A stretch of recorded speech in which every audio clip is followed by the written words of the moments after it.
girl DM'd me and said she wanted to share her story about growing up in the Appalachian foothills in Kentucky and why you should never whistle at night. I'll be honest, I don't know much about Appalachian lore as I didn't grow up in Kentucky, but I asked my husband, whose family is from Kentucky. I said, were you ever told not to whistle at night? And he said, I was taught never to whistle at all. This is Jane's story. That is her real name, but she didn't want to be tagged. Jane started her email by saying that where she grew up in Kentucky, stories weren't just stories. They were lessons and they were warnings passed down from generation to generation. Jane grew up in a small 2-bedroom, 1-bathroom house with her mother and her grandmother. Their closest neighbor was 3 miles away. The house had been in their family for generations. Her great-grandfather had built it himself. Jane's mother worked most days, so she was often left alone with her grandmother. Growing up, Jane was allowed to go play and explore the woods, often unsupervised. Generally, her grandmother would be on the front porch in a rocking chair, smoking cigarettes, drinking coffee, and staying within close range. Jane's grandmother was a staunch believer in the idea that kids should be kids and often encouraged her to go and play. Jane says she learned a lot about nature living there. She would always find tadpoles, bring them home and watch them turn into frogs. She would find bugs, build them small habitats. She would watch the baby deer grow up every spring and summer.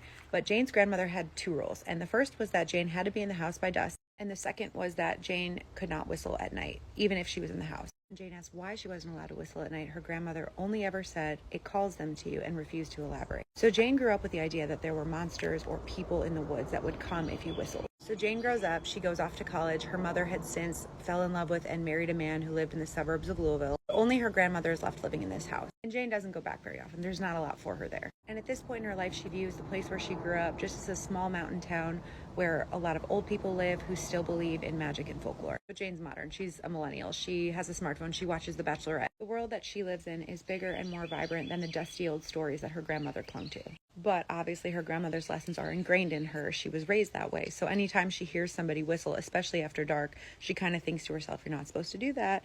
But of course she never says anything. She doesn't want to be weird. When she's a junior in college, she's going back to her grandmother's house for Christmas. Her mother and her mother's new husband are also going to be there. She drives a day early to go stay with her grandmother. Her grandmother is older. She's getting sick. Jane doesn't know how much time she's going to have left with her. Before she gets to the house, she stops at the general store in the last town to get a Red Bull and some snacks before taking the long twisty road to her grandmother's house. She pulls up the long driveway, parks her car, and as she gets out, for some reason, she's just struck with the urge to whistle. She says she doesn't know what it was. Something about being there just gave her the urge. The sun was about set, but it wasn't completely dark, and she lets out this long, high-pitched whistle. She says she stopped and looked around because she half expected something to happen, but nothing did. All she heard was the wind through the trees. So she goes up, knocks on the door, and her grandmother answers. Her grandmother welcomes her in, asks her if she wants some tea, and the two go out to the front porch where they had spent so much time when Jane was growing up. They're sitting there for about an hour, and there's a break in conversation when Jane notices something is off. She says there was no wind, the air was completely still. Keep in mind, it's December, but it's a relatively warm night in December. All the trees are barren, no leaves, nothing moving, complete stillness. And then they hear a whistle in the woods.